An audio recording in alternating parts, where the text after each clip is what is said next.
la F1 a été totalement inconsciente d'aller faire ce Grand Prix au Qatar. Les conditions climatiques sont totalement mais inhumaines à vivre. Vraiment, il y a un médecin, on nous dit dans le chat réellement, il y a un médecin présent dans le box FIA pour rester aux côtés des pilotes qui sont encore allongés là-bas. Tous les pilotes sont à la fin de ce Grand Prix totalement dans les vapes ou ont réellement du mal à récupérer. Je ne sais pas si on se rend compte, il faisait durant le dimanche de ce Grand Prix, pour plus de 2 heures de course, intensément, il faisait 31 degrés à l'extérieur, sur la piste 37 degrés, et en interne, dans la voiture, il faisait plus de 50 degrés. 50 degrés 50 degrés des pilotes qui ont roulé pendant 2 heures. Mais je sais pas, non mais attendez. L'image terrible, j'ai ma soeur qui est en train d'écouter l'interview de Leclerc. Ouais. C'est terrible l'image là quand même, parce que Ah, je pense mais- que c'est terrible. Hein. Je sais pas si tu la vois, je sais pas. Non, je l'ai pas, Non C'est mais, terrible. c'est... juste, vraiment, je réinsiste mais- là-dessus. Pour moi, c'est pas Ah, normal. C'est pas normal. Parce que là, on est vraiment en plein milieu du désert. On est au Qatar. Même s'il fait nuit, ok, d'accord, il n'y a pas de souci. On est en plein milieu du désert. On est au Qatar. C'est absolument... Il fait une chaleur insoutenable. Déjà, quand tu ne fais rien, c'est insoutenable. Alors tu vas aller faire du sport et tu vas aller rouler 2 heures dans des monoplaces qui vont à plus de 300 km/h. Tu dois avoir une réflexion absolument monumentale. Tu dois déjà être un surhumain pour piloter une Formule 1 en course. Et là, c'est pour rouler au Qatar dans un baquet où il y a plus de 50 degrés. Non, mais ça va. Ouais, alors, dans le chat, je vois c'est pareil à Bahreïn, à Singapour. Non. Non. Alors, c'était pareil à Bahreïn. Quand on faisait Bahreïn de journée, c'était terrible. Ouais. Et pour ça qu'on a changé, on est passé d'une nuit. Et d'ailleurs, je rappelle que Bahreïn, c'est en février-mars. C'est en hiver là-bas. Alors, il fait chaud, 25 degrés. Oui. Mais c'est en hiver, c'est plus acceptable. Ils ont changé pour ça. Parce que l'été à Bahreïn, c'était les mêmes problèmes. C'était des mécaniques qui surchauffaient, des embrayages qui fusionnaient carrément à cause de la chaleur. Oui. Les pilotes qui en pouvaient plus, qui abandonnaient parce qu'ils allaient tomber dans les vapes. C'est pour ça que Bahreïn a été arrêté de journée en plein après-midi. Parce que Bahreïn, c'était pareil. Ouais. C'était exactement pareil. Et Singapour, c'est très différent. C'est le climat et c'est l'humidité qui tue les pilotes. C'est pas la chaleur. Oui, c'est pas oui. La condition. D'ailleurs, c'est pour ça que si dans le chat vous avez des images ou des photos qui traînent sur Twitter, n'hésitez pas à les mettre dans le Discord, les amis, dans le General Discord, comme ça je vous les montre aussi en live, comme ça on voit ça ensemble. Mais voilà, grosse aparté sur ça. Je suis désolé, pour moi c'est pas normal. C'est pas normal. Regardez ce qu'on a eu quand même. Logan Sargent. Non mais c'est ça en fait, je vais insister sur un point. Les pilotes de Formule 1 sont des sportifs de haut niveau. Peut-être les plus forts sportifs de haut niveau de tous les sports. Par rapport à la condition physique et par rapport aussi à la résistance qu'ils ont. Ils ont une énorme résistance, les pilotes de Formule 1. Donc vous êtes en train de me dire que parmi les hommes, les êtres humains les plus résistants au monde aux conditions climatiques extrêmes qu'on peut ressentir en Formule 1, on a aujourd'hui ça, des pilotes qui, à la fin de ce Grand Prix du Qatar, sont absolument HS.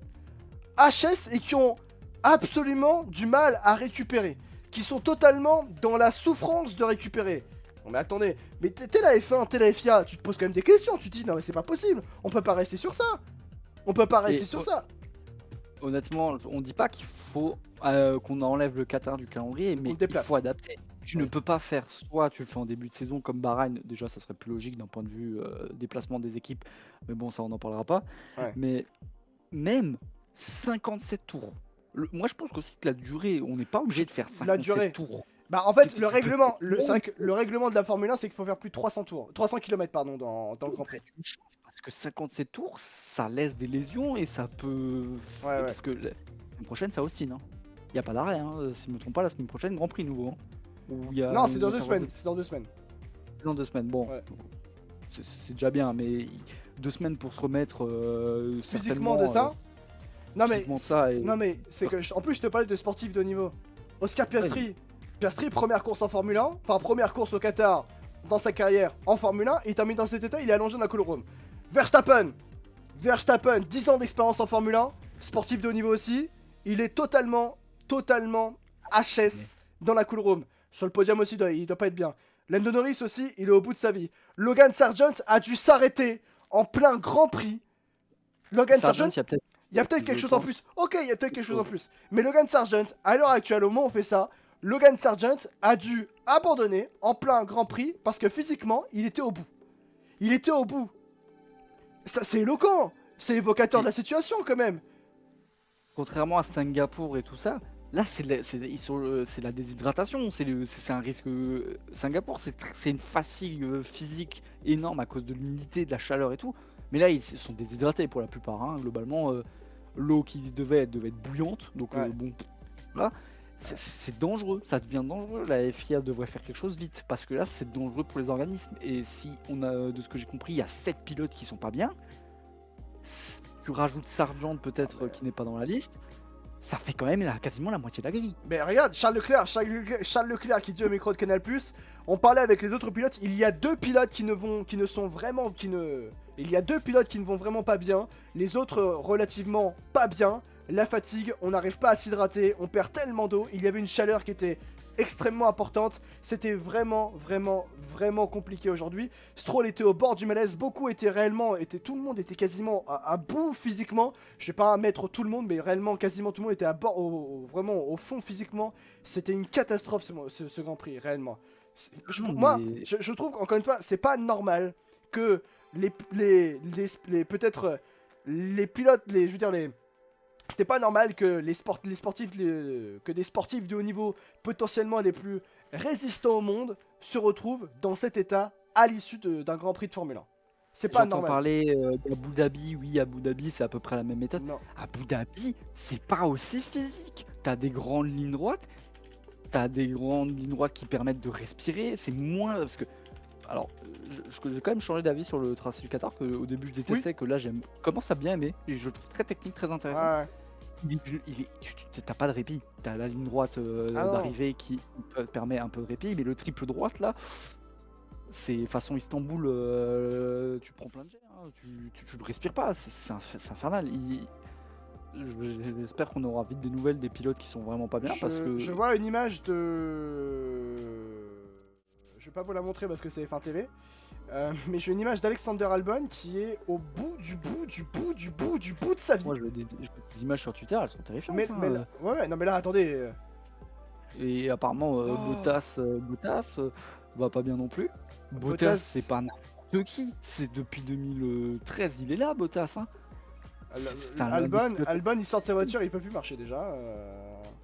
C'est terrifiant. Ouais, on a des images de Bottas ou pas? Parce que... J'en ai pas des images de Bottas parce que je pense qu'il est directement parti au centre médical. Hein. Bah non, Jeanne envoie sur Discord. Est-ce que si vous êtes sur le Discord, les copains... Attends, quoi? Ocon a vomi au tour 15. Non mais... Bon, alors...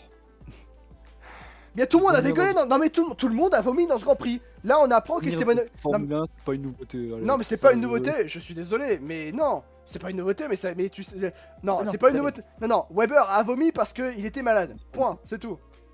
Mais oui, non, c'est pas normal. Et j'espère que ça mettra aussi une alerte sur maintenant les physiques des pilotes qui va peut-être plus tenir avec cette cadence de 23 GP. Ça devient impossible à récupérer et quand tu tapes des grands prix au Qatar après, t'es lessivé, c'est fini. Et ça, c'est encore les pilotes d'expérience. Ils vont peut-être réussir à récupérer. Mais les petits jeunes qui découvrent, la Sargent, Piastri, ça va être terrible pour eux.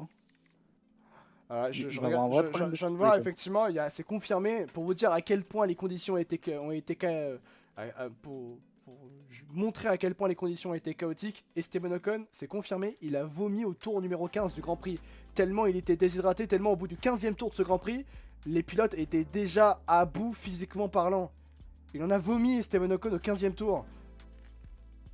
Ouais, j'ai des images de Stroll qui... Tu veux voir? Attends, je t'envoie. Tac.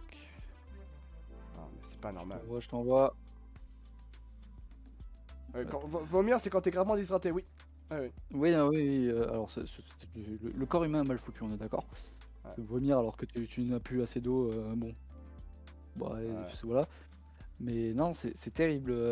J'espère que la FIA va se remettre en question.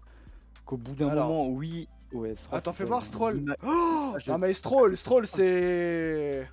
Attends, fais voir Stroll, il sort de sa voiture. Directement à l'ambulance, quoi. Globalement, il y a l'ambulance à côté. Il est tombé?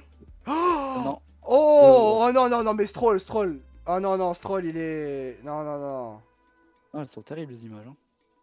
Il est en train de vomir ou quoi, Stroll, là? Je sais pas ce qu'il fait, mais... Mais déjà, il titube. Non, l'ambulance, il va avoir l'ambulance, là. Ah non. Ouais, l'ambulance, bon choix. Il avait raison. Belle technique de l'ambulance qui s'est placée au bon endroit. Ouais. Félicitations. Voilà, attends, oula, j'ai des images de Ocon là sur Canal. Ouais.